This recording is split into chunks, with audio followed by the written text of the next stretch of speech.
Hello, ladies and gentlemen. A man that proves a point. A man that shows that he is, trying to fix what is happening in our society. Now, this man is in Canada, I may believe. Could be wrong, but it's, not seeming to be too great for the far left in terms of what's going on, because he's breaking records.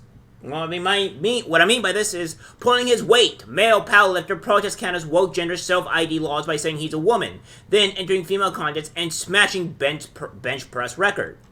This is the moment a male coach claims to be a woman and smashes the female bench press record at a powerlifting competition in Canada. Bearded Avi Silverberg is shown commonly approaching the bench in men's clothing as part of a protest against gender self-identification policies in sport.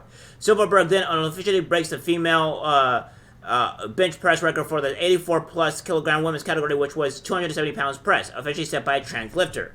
The move, which took Saturday at the Heroes Classic tournament in Bridge, Alberta, was apparently designed to protest a rules outlined by the Canadian Powerlifting Union.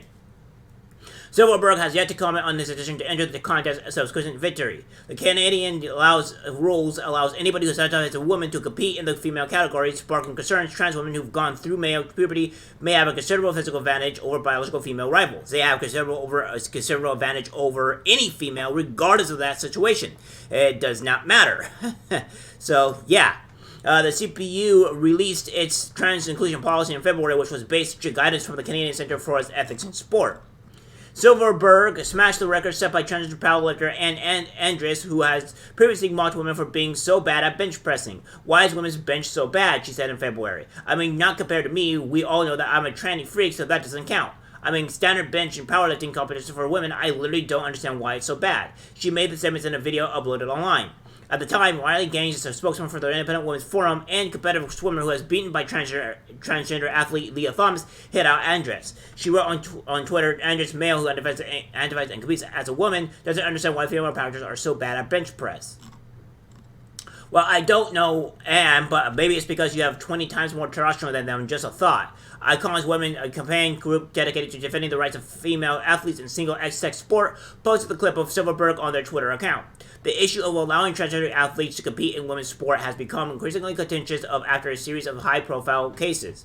In 2022, transgender swimmer Leah Thomas divided the sports community after spending 3 years on the University of Pennsylvania's men's swimming team.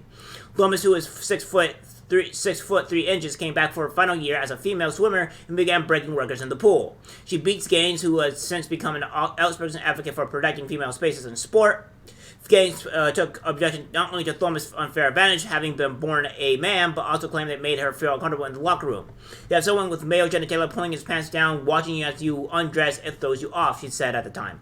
And I don't think it just throws you off. I think it just makes you feel horrendously uncomfortable and unsafe by being in this type of stuff.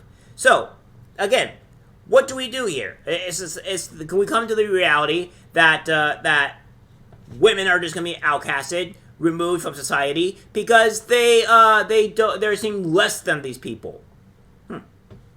Well, I beg to differ. And in 2021, New Zealand weightlifter Laurel Harbour qualified for the Tokyo Olympics despite nearly twice the age of her female rivals, as she had transitioned in her 30s in 2012. Having competed in male weightlifting competitions beforehand, she took a 16-year hiatus from the sport before returning as a woman in 2017. She won 2 World Championship silver medals in the 90 kg class in California. She was able to qualify for the Olympic Games after the International Olympic Committee changed their rules to allow women to compete if their testosterone levels are below a certain threshold. In 2021, she was controversially named Spokeswoman of the Year by the University of Otago. And earlier this month, a transgender cyclist won first place at a female race in New York City, amid ongoing debates over the inclusion of trans athletes in female competitions.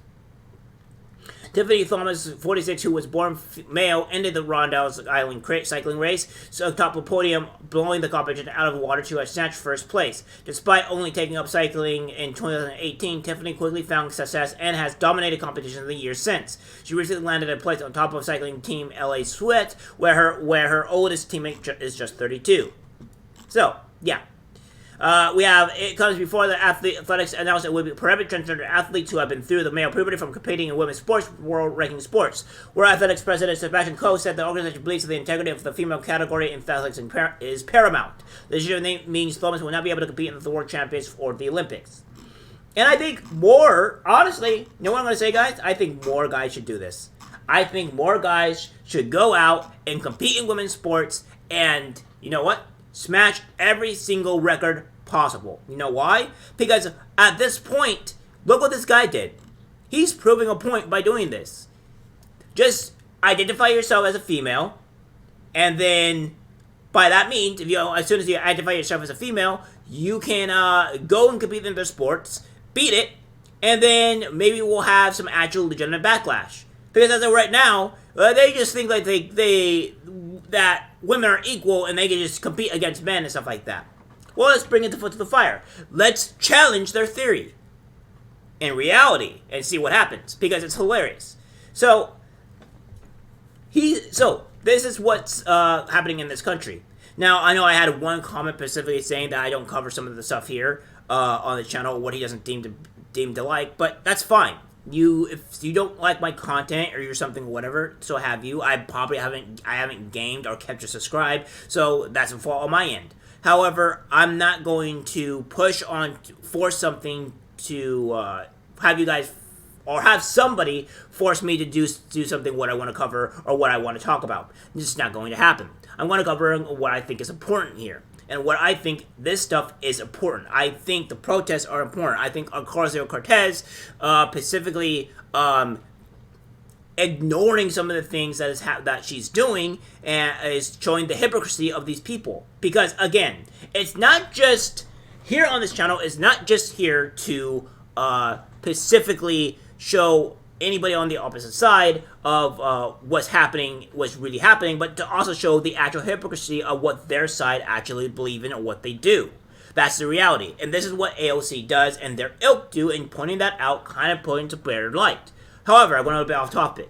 The point of the matter is that this is happening and he's crushing records. And if more guys end up doing this, we might be able to anthropological men and saying the same stuff as similar stuff to this guy, then yeah, maybe there might be a change. Or the women's sports will be completely gone. But this is the reality that we're living in, and it's a shame. It's a shame that this is being allowed to happen. But you know what? It's the reality that we're living in, something that we have to fight against, keep on fighting against, and make sure that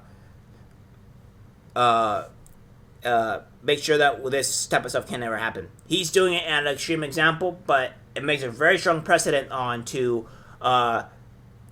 what's going on and how to fight back in their own way. And we're all fighting back in our own ways, regardless of what it is. But I think what we need now is us Americans, us U.S. people that we were born on this country for. We're all about the courage to stand up for what we believe in, and maybe have to suffer consequences. But at the end of the day, we have to fight back to what we believe in. That's how we're going to win this culture war. That's how we're going to be able to persevere and go forward into society. And without me having that courage, it's hard to say. Some of you guys that write in the comments, I applaud you for it as well. I know some of you are just watching in the background, not commenting. I also applaud you guys and congratulate you for actually trying to open your mind. Thank you for that. And people people in the comments, I really like you guys because you are at least making your voice be heard. Because you're at least doing something. And I think if we do that more, maybe making more YouTube channels like mine, hell, you guys can make your own YouTube channel and become bigger than me, and I don't care. As long as we get our voices heard and really change the part of this country. Because I know not everybody is on the right, not everybody believes in what I say, but I all think we have a similar understanding to some point, and I think we can do good here. All right, guys, that's the video. Like, subscribe, share. As always, take care.